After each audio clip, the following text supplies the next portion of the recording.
В эфире новости, в студии Валерия Наумова. Здравствуйте. Вначале коротко о темах этого выпуска.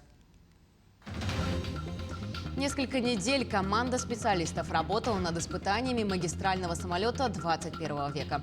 Наш корреспондент готов рассказать о результатах. Новые смягчения в ограничениях по коронавирусу. Глава Якутии приняла решение о послаблении антиковидных мер. Что конкретно изменилось? Небывалый ажиотаж. Панда по имени Биндунь-Дунь внезапно стала сверхпопулярна. Из-за этого в магазины выстраиваются многочасовые очереди. В Верхоянском районе подняли на поверхность тело погибшего мужчины. Как сообщалось ранее, 18 февраля к месту происшествия вылетела оперативная группа водолазов с необходимым оборудованием.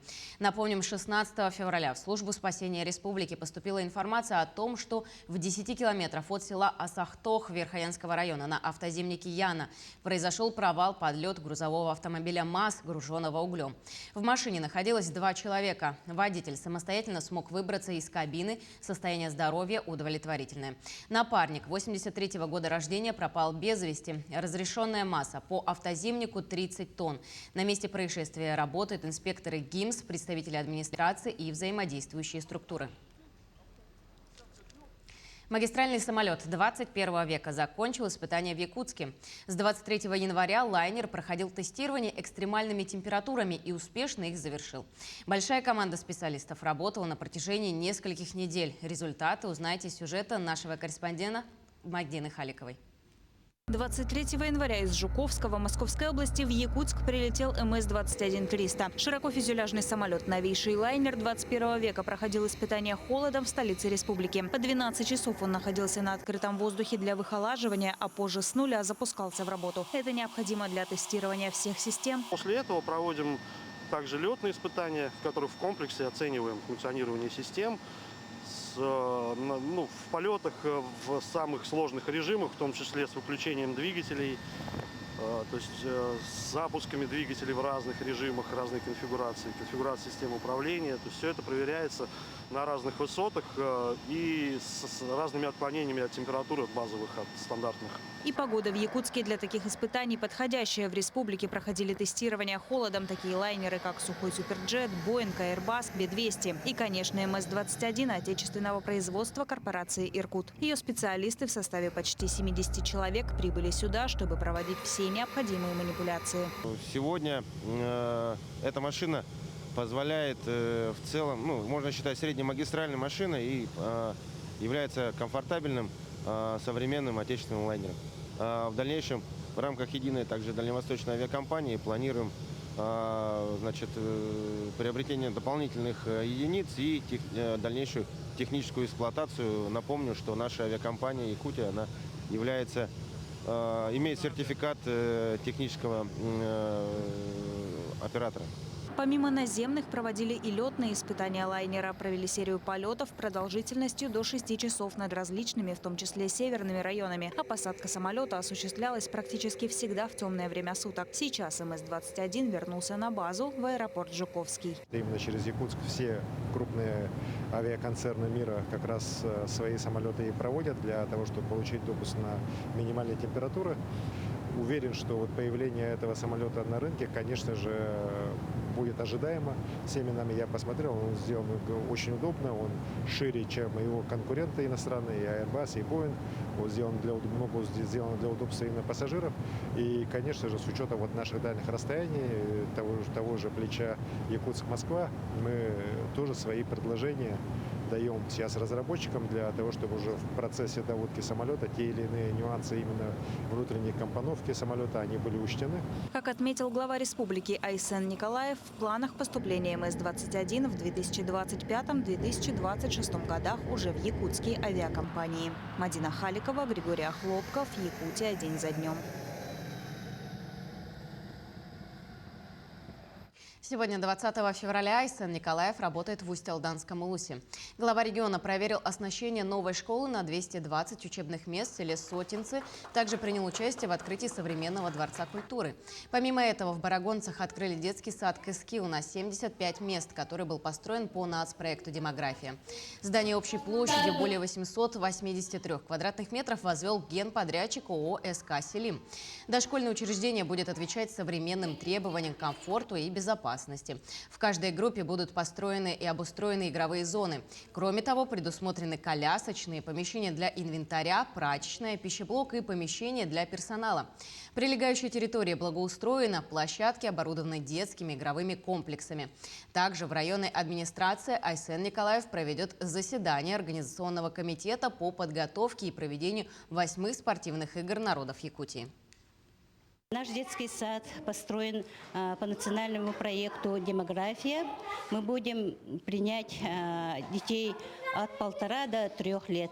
И очень надеемся, что наши родители, работники будут слаженно работать на воспитание детей. С завтрашнего дня уже открываемся, и мы ждем своих детей и родителей. Региональную трассу Мюрю, ведущую от села Мая до Барагонцев, начнут асфальтировать в этом году в Мегино-Кангаласском районе. Об этом заявил первый замминистра транспорта Якутии Сергей Владимиров в рамках отчета правительства. Он отметил, что в этом году на данный участок зарезервирован 51 миллион рублей. Реализация проекта начнется сразу после прохождения экспертизы. Асфальт проложат на повороте от села Майя. Перейдем к другим темам. В Якутии продолжают смягчать ограничения по коронавирусу. В связи с продолжающимся улучшением эпидемиологической обстановки по коронавирусу власти Якутии приняли решение о дальнейшем смягчении антиковидных ограничений. Согласно указу, работодателям рекомендовано сократить количество работников, переведенных на дистанционную форму работы, с 50% до 30%. Отменено требование о закрытии на дезинфекцию по понедельникам или вторникам предприятий торговли. Дезинфекцию будут проводить ежедневно, без закрытия объектов. Организаторы официальных спортивных мероприятий, включенных в единый календарный план, будут проводить спортивные мероприятия без зрителей, без предварительного согласования. Глава также сообщил, что с понедельника, 21 февраля, возобновляются деятельность театры, дома культуры и иные учреждения культуры с заполняемостью зрительного зала до 50%. Между тем, за последние сутки в республике выздоровели 3899 человек. Всего выявлено 1889 новых случаев коронавирусной инфекции. Из них в Якутске 303 случая, в Мегино-Кангаласском районе 144, в Алданском 100, в Вилюйском районе 93. Еще в 20 районах республики зафиксировали от 2 до 77 инфицированных. А теперь к новостям из Ленска. Жители микрорайона Чанчик жалуются на подорожание привозной воды. Ее цена поднялась на 30% с осени прошлого года. В ответ на жалобы подрядчик пообещал, что вернет старую цену, но этого не произошло. Жители негодуют и оплачивать по новому тарифу не хотят. Наши коллеги выясняли, кто должен регулировать цены. Ну, у кого-то, конечно, до сих пор стоят бочки. Происходит это обычно в субботу. Мы сидим дома, ждем водовозку. День проходит у нас в ожидании. Водовозка приезжает, и мы заливаем. То есть если ты где-то был в этот момент, уехал, то есть ты остаешься без воды, конечно. Проблема не в графике подвоза воды и даже не в том, что жители микрорайона Чанчик не имеют централизованного водоснабжения и берут воду из бочки. Дело в ее цене. По словам жительницы Чанчика, сейчас закуп воды они отдают 600 рублей. Еще осенью было 450. Подорожание ощутимо. После Нового года мы узнали о том, то есть нам привезли воду, и мы узнали о том, что за бочку воды цена выросла на 20 рублей. Осенью вода поднялась на 10 рублей. Но так как мы все знаем, что тарифы поднимаются, свет, топливо, все это понятно, все увеличивается, то есть мы здесь не возмущались. На 10 рублей поднялась, но все хорошо. Но получается, что за полгода вода поднялась на 30 рублей, 30%. Цены на привозную воду не повышали 6 лет. Сегодня, по словам подрядчика, это вынужденная мера. Затраты превышают доходы. Правда, о повышении он никого не предупредил, в администрацию города за поддержкой не обращался и не предоставлял соответствующие документы.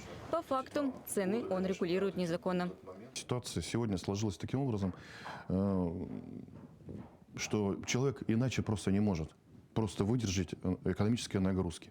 Он, по сути, должен был оказывать услугу по утвержденному тарифу. Администрация города не имеет права, то есть не в полномочиях регулировать и контролировать цены.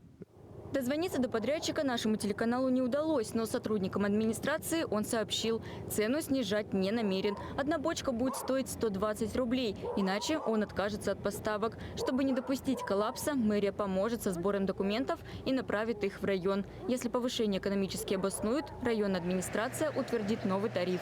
С 1 января 2022 года это в ее полномочиях.